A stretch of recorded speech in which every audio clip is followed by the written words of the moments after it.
Hi friends, ആർഫറയിലേക്ക് എല്ലാവർക്കും ഒരിക്കൽ കൂടി സ്വാഗതം. കഴിഞ്ഞ 4 ട്രേഡിംഗ് സെഷനിൽ 25,000 മുകളിൽ ട്രേഡ് ചെയ്ത നിഫ്റ്റി വീണ്ടും 25,000 താഴെ പോയിരിക്കുക.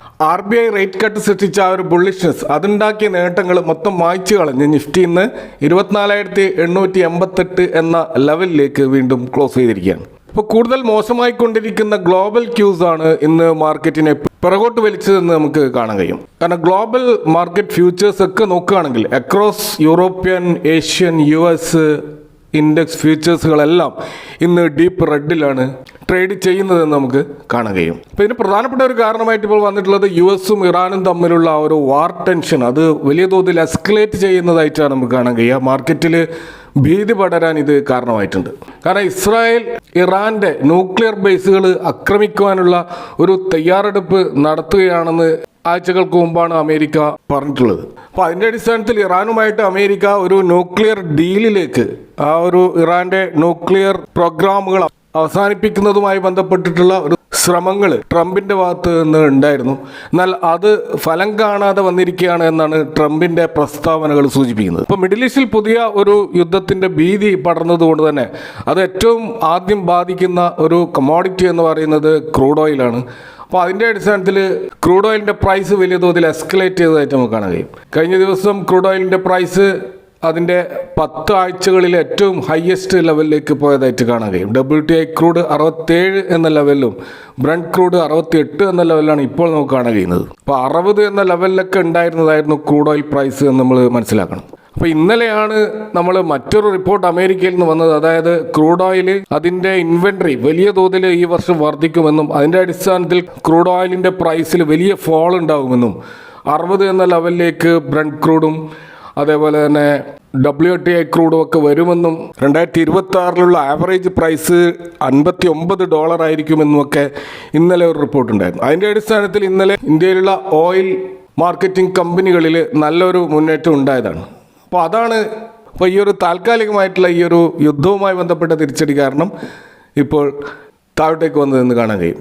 അപ്പോൾ അത്തരം ഓയിൽ ആൻഡ് ഗ്യാസ് കൺസ്യൂമബിൾ കമ്പനികൾ നമ്മൾ നോക്കുകയാണെങ്കിൽ Reliance, Indian oil corporation limited, BPCL, GAIL, HPCL പോലെയുള്ള സ്റ്റോക്കുകളിലൊക്കെ വലിയ ക്രാഷ് ഇന്ന് നടന്നതായിട്ട് നമുക്ക് കാണാൻ കഴിയും. അപ്പോൾ അവിടെ നമ്മൾ മനസ്സിലാക്കേണ്ട മറ്റൊരു കാര്യം, ഓയിൽ എക്സ്പ്ലോർ ചെയ്യുന്ന കമ്പനികളെ സംബന്ധിച്ചിടത്തോളം ഇതൊരു പോസിറ്റീവ് ന്യൂസാണ്. കാരണം ആഗോളതലത്തിൽ ക്രൂഡ് ഓയിൽ ക്ഷാമം നേരിടുമ്പോൾ ഇന്ത്യയിൽ നിന്ന് ക്രൂഡ് ഓയിൽ എക്സ്പ്ലോർ ചെയ്യുന്ന കമ്പനികളെ സംബന്ധിച്ചിടത്തോളം അവരുടെ ഡിമാൻഡ് വർദ്ധിക്കുകയാണ് ചെയ്യുക. അതിൻ്റെ അടിസ്ഥാനത്തിൽ നമുക്കിന്ന് കാണാൻ കഴിയും ONGCയിലും ഓയിൽ ഇന്ത്യയിലും ഒരു അപ്സൈഡാണ് ഉണ്ടായിട്ടുള്ളത്. അത് പോസിറ്റീവിൽ ക്ലോസ് ചെയ്തതായിട്ട് നമുക്ക് കാണാൻ കഴിയും. അതുപോലെ മറ്റൊരു ഗ്ലോബൽ ഇഷ്യൂ വീണ്ടും ലൈം ലൈറ്റിലേക്ക് വന്നിരിക്കുന്നത് താരിഫ് റിലേറ്റഡ് ആയിട്ടുള്ളതാണ്. നമുക്കറിയാം US ഗവൺമെൻറ് ഏറ്റവും അവസാനം അവരുടെ താരിഫിന് 3 മാസത്തെ ഒരു പോസ് കൊടുത്തിരുന്നു. അത് ജൂലൈ 9 അവസാനിക്കാൻ പോവുകയാണ്. അപ്പോൾ ആ ജൂലൈ 9 ആ ഒരു താരിഫ് ഡെഡ് ലൈന് ഇനിയും നീട്ടേണ്ട ആവശ്യമില്ലെന്നാണ് ഡൊണാൾഡ് ട്രംപിൻ്റെ പ്രസ്താവന ഇന്ന് വന്നിരിക്കുന്നത്.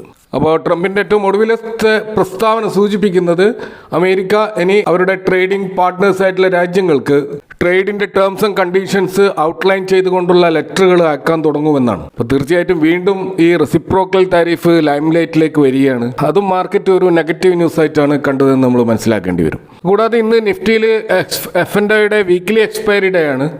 അതിൻ്റെ ആ ഒരു വളറ്റിലിറ്റി സ്വാഭാവികമായിട്ട് ഇന്ന് മാർക്കറ്റിൽ ഉണ്ടായിട്ടുണ്ടാവും. കാരണം പൊതുവെ ബുള്ളിഷായി നിൽക്കുന്ന മാർക്കറ്റിൽ തീർച്ചയായിട്ടും ആ ഒരു പൊസിഷനിൽ നിന്ന് ഷോർട്ട് സെല്ലിംഗ് പൊസിഷനിലേക്ക് ഇൻവെസ്റ്റേഴ്സ് മാറിയതുകൊണ്ട്, അല്ലെങ്കിൽ ആ ഒരു പുട്ട് കോൾ റേഷ്യോയിൽ വന്നിട്ടുള്ള ചേഞ്ചസ്, അത് തീർച്ചയായിട്ടും ഇന്ന് മാർക്കറ്റിൽ വലിയ തോതിൽ അപ്പ് ആൻഡ് ഡൗൺസ് ഉണ്ടാക്കിയിട്ടുണ്ടാകും. അതിൻ്റെ അടിസ്ഥാനത്തിൽ ഒരു വളറ്റിലിറ്റിയും നമുക്കിന്ന് മാർക്കറ്റിൽ കാണാൻ കഴിഞ്ഞു. അപ്പോൾ അതുകൊണ്ട് തന്നെ നിഫ്റ്റി ഇപ്പോൾ ഈ ഒരു 24,800 എന്ന ലെവലിലേക്ക് അതൊരു സപ്പോർട്ട് ലെവലാണെങ്കിലും 24,500 അതുപോലെ 25,200 എന്ന ലെവലിലാണ് കഴിഞ്ഞ ഒരു മാസമായിട്ട് നിഫ്റ്റി ഈ രീതിയിൽ അപ്പ് ആൻഡ് ഡൗൺ ആയിക്കൊണ്ടേയിരിക്കുന്നത്. അപ്പോൾ ആ ഒരു ലെവലിനിടയിലാണ് അത് കൺസോളിഡേറ്റ് ചെയ്യുന്നതെങ്കിൽ വലിയ ഭീഷണിയില്ല. എന്നാൽ 24,500 താഴേക്ക് പോവുകയാണെങ്കിൽ അത് തികച്ചും അപകടകരമായ നിലയിലേക്ക് മാർക്കറ്റിനെ കൊണ്ടുപോകും എന്നാണ് മനസ്സിലാക്കാൻ കഴിയുന്നത്. ഇന്ന് മാർക്കറ്റ് ഇത്രയധികം ഡൗൺ ആയിട്ടും ഒരു സ്റ്റോക്ക് വലിയ തോതിൽ അപ്സൈഡ് പോയതായിട്ട് കാണാം. അത് ടൺല പ്ലാറ്റ്ഫോം എന്ന് പറയുന്ന സ്റ്റോക്കാണ്. ഇപ്പോൾ ഇൻട്രാഡേയിൽ 13% ഈ സ്റ്റോക്ക് അപ്സൈഡ് പോവുകയുണ്ടായി. അപ്പോൾ അതിൻ്റെ ഒരു പ്രധാനപ്പെട്ട കാരണം ഇവരുടെ ഒരു എക്സ്ചേഞ്ചിൽ ഫയൽ ചെയ്ത അനൗൺസ്മെൻ്റ് ആണ്. അതിൽ അവർ പറയുന്ന അവരുടെ ബോർഡ് മീറ്റിംഗ് ജൂൺ 16 കൂടുകയാണ്. അവിടെ അവർ ഷെയർ ബൈബേക്കിൻ്റെ കാര്യം ആലോചിക്കുമെന്നാണ്. അപ്പോൾ അതിൻ്റെ അടിസ്ഥാനത്തിൽ ടൺല പ്ലാറ്റ്ഫോമിൽ ഇൻവെസ്റ്റേഴ്സ് വളരെയധികം ശുഭാപ്തി വിശ്വാസം വെച്ച് പുലർത്തിയതിൻ്റെ അടിസ്ഥാനത്തിൽ ഒരു റാലിയാണ് നമുക്ക് കാണുന്നത്.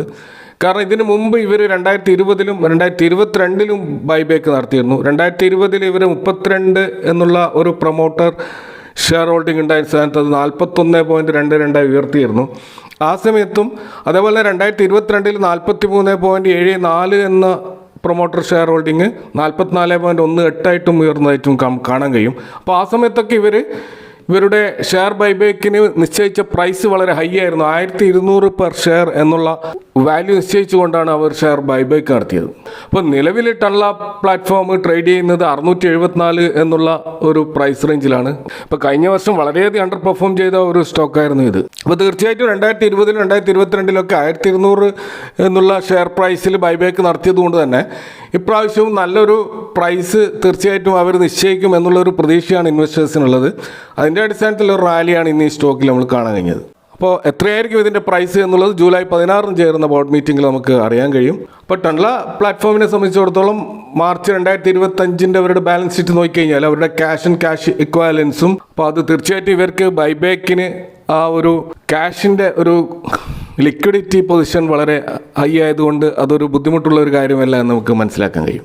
മറ്റൊരു സ്റ്റോക്ക് ഇന്ന് വലിയ തോതിൽ ക്രാഷ് ആയിട്ട് നമുക്ക് കാണുന്നത് IEX എന്നുള്ള സ്റ്റോക്കാണ്. അപ്പോൾ 244 എന്നുള്ള ഹൈയിൽ നിന്നും ഇപ്പോൾ 190 എന്ന ലെവലിലേക്ക് ഈ സ്റ്റോക്ക് വന്നതായിട്ട് കാണാം. അതിൻ്റെ 52 വീക്ക് ഹൈയിൽ നിന്ന് ഏകദേശം 22% ഒരു ക്രാഷാണ് ഈ സ്റ്റോക്കിൽ സംഭവിച്ചത്. അപ്പോൾ നമുക്കറിയാം IEX എന്ന് പറയുന്ന ഷെയർ ഇലക്ട്രിസിറ്റി എക്സ്ചേഞ്ച് ചെയ്യുന്ന ഒരു പ്ലാറ്റ്ഫോമാണ്. അപ്പോൾ ഈ സ്റ്റോക്കിൽ ഇടയ്ക്കിടയ്ക്ക് നമ്മൾ കേൾക്കുന്നതാണ് മാർക്കറ്റ് കപ്ലിംഗ് എന്നുള്ള ഒരു വാക്ക്. ഇപ്പം നിലവിൽ ഈ ഇലക്ട്രിസിറ്റിയുടെ പ്രൈസ് നിശ്ചയിക്കുന്നത് IEX തന്നെയാണ്. അപ്പോൾ അവർക്ക് അതിൻ്റെ പ്രൈസിങ് പവർ ഉണ്ടായിരുന്നു. ആ പവർ എടുത്തു കളയാനുള്ള ഒരു നീക്കമാണ് ഇപ്പോൾ നടക്കുന്നത്. അതിൻ്റെ അടിസ്ഥാനത്തിൽ പവർ മിനിസ്റ്റർ ഇതിൻ്റെ സ്റ്റേക്ക് ഹോൾഡേഴ്സുമായിട്ടൊരു മീറ്റിംഗ് കൂടാൻ പോവുകയാണ് എന്ന വാർത്തയാണ് IEXൽ ഈ ഒരു ക്രാഷ് ഉണ്ടാവാനുള്ള ഒരു പ്രധാന കാരണം.